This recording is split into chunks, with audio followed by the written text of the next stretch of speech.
market update. So the market has been very interesting lately, and as an adjective, I normally hate the word interesting because I don't think it has much depth to it, but it has, I'll change it to say it's been a little bit of a wild ride over the last several months as we've been watching interest rates go up. So every week as part of Texas REIAs, we go through the market update, and the way that we break it out here is we give the roll-up for all of Texas, and then we give the detailed data for each of the individual major cities throughout Texas. And this past month has been a little bit of a different ride. We're kind of riding a different horse, if you will, than what we've been riding before. And mainly what that looks like is we are seeing increase in average price, but we are seeing decrease in the total number of sales. And we're seeing an increase in the total number of leases as well. So lots of different things going on here. So in summary, last month for all of Texas, the average price was up 10% to $417,000. Days on market has increased over the last year from 25 days, which was really an unsustainable pace, and an unusual pace as well, to 31 days, which is still really low still, but it is higher than where we were last year.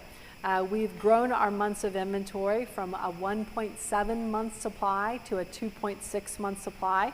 So just to give you some perspective, the historical average here in Texas is about a 6 month supply of inventory. That's what's considered market equilibrium.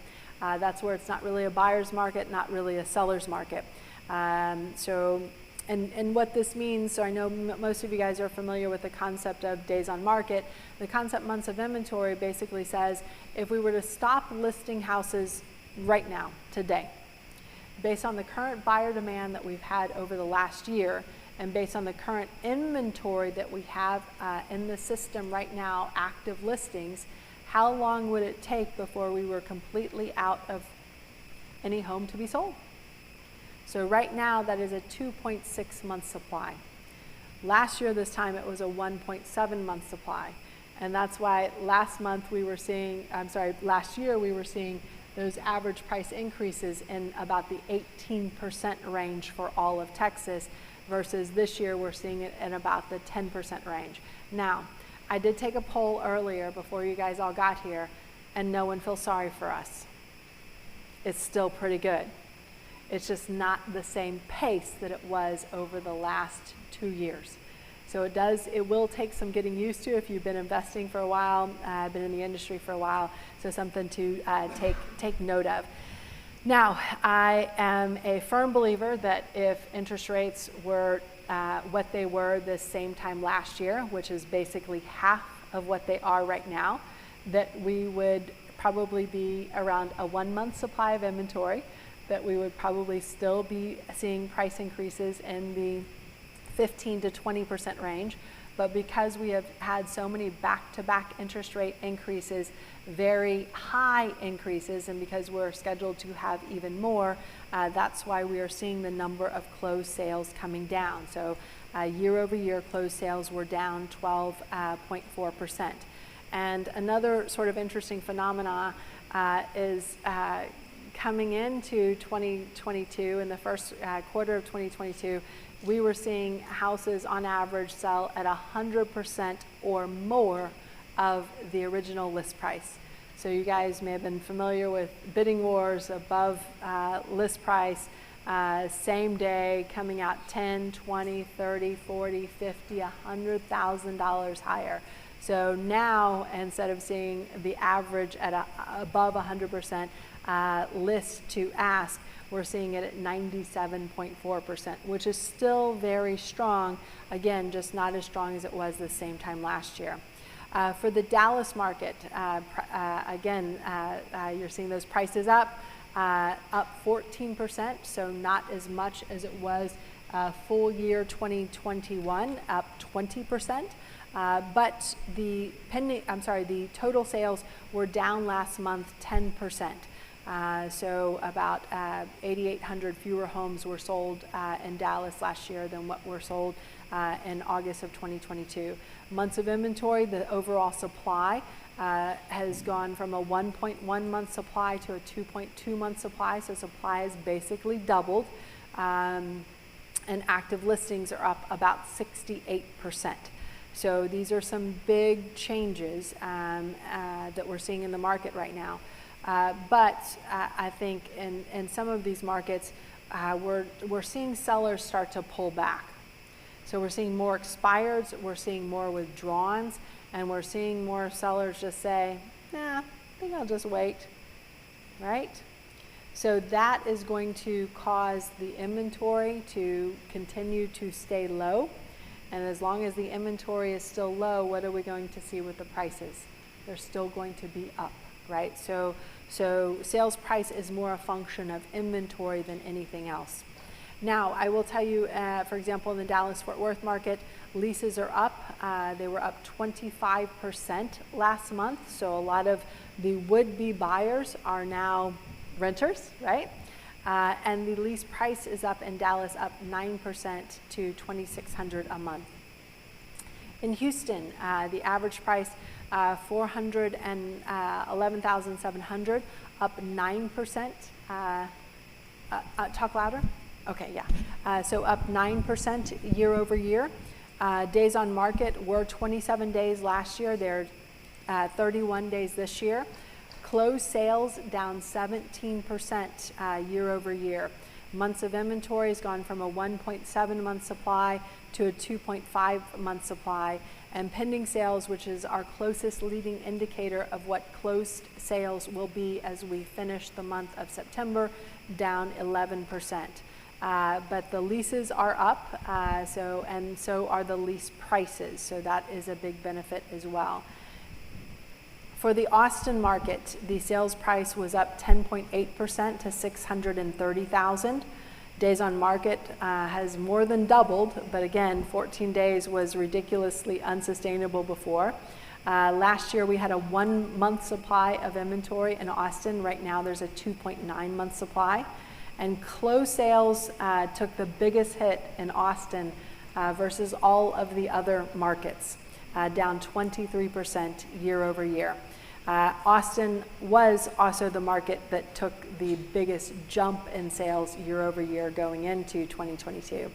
Pending sales, our closest leading indicator of what closed sales will be next month, down to just under 2,800 from almost 4,000 the same time last year. Active listings, inventory is up about 250% in Austin, but we're not seeing it go up 250% every single month over month over month. It's just that year over year number. So now you are seeing sellers who are saying, gosh, maybe instead of selling, maybe I'll just sit tight, maybe instead of selling. And I'm curious to know if any of you guys have had the thought in here of, well, gosh, we're thinking about selling, but where interest rates are right now, it would just be a lateral move. It wouldn't really improve our situation. So instead of selling, why don't we just do, honey, why don't we just redo the kitchen? Honey, why don't we just redo the bathrooms? Honey, why don't we just add that extra room? Anybody thinking that? Okay, you guys are all liars. So, okay, thank you, one of you. Okay, you guys probably also didn't do any of those COVID home improvement projects either, right? It's like, yeah, you guys weren't at Home Depot and building stuff over the last 2 years to make your home, your castle, right? Feather that nest. Okay, glad to know who I'm dealing with in this room. In Austin too, so the same time last year we were looking at close to list over 102%, even in some months up to 105%. Now we're seeing it at 96.6%. Now, again, the sales prices are still up year over year. Just the sellers who, when a realtor came in before and said, I think your house will comfortably sell for $500,000. What were sellers saying over the last year? Awesome, let's list it for $575. It's like the market just came along and slapped all those people in the face, right? And then that's why we're seeing some of the prices come down, and that's why we're seeing the close to ask go down. So so those are some of the challenges that we're seeing there. In the San Antonio market, average price was up 12% to 391,000. Days on market went from 24 to 30. Closed sales were down 13%.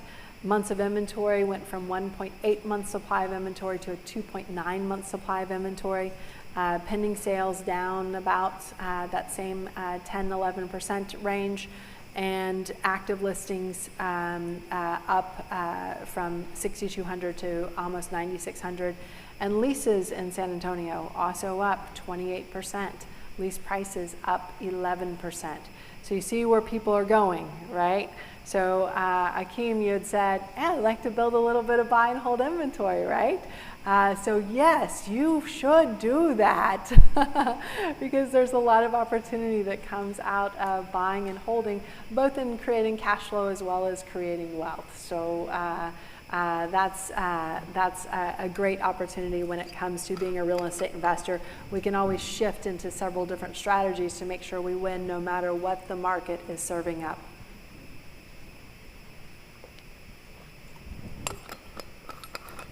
Dramatic drink of water. All right, was that helpful to you guys? Okay, good. Okay, good. Let's do that again, like every month. No, wait, I'm already doing it. So, love going through, love studying all of the updates in the market. I'm thoroughly invested in it just because all of my income and all my wealth is in real estate and has been for the last 20 years. And love keeping you guys up to date in terms of what's going on in the market and understanding some of the things that are making the tides under those waves occur. So excited to be able to share that with you all.